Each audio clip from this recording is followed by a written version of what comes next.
Why would you defend something you don't believe in? Taking these photos, there was something I couldn't quite make sense of.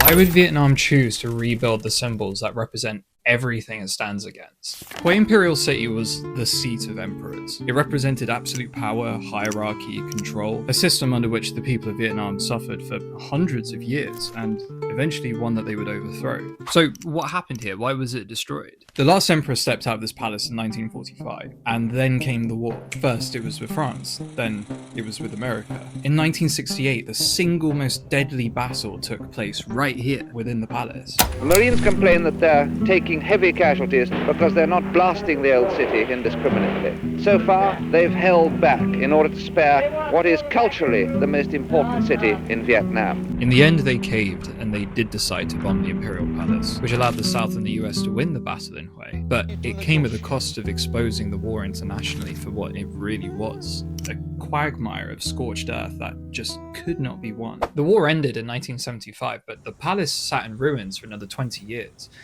Eventually, Vietnam had another choice to make.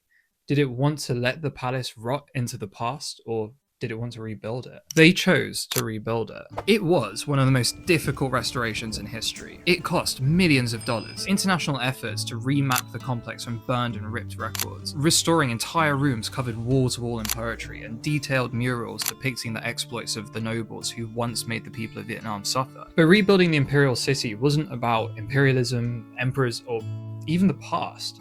It was about the future. Vietnam chose to rebuild its story. And because of that, the imperial city took on an entirely new meaning. One of rising from the ashes in the face of destruction, defiance, recovery, strength. And that made me realize, being proud of who you are doesn't mean pretending that your past didn't hurt you.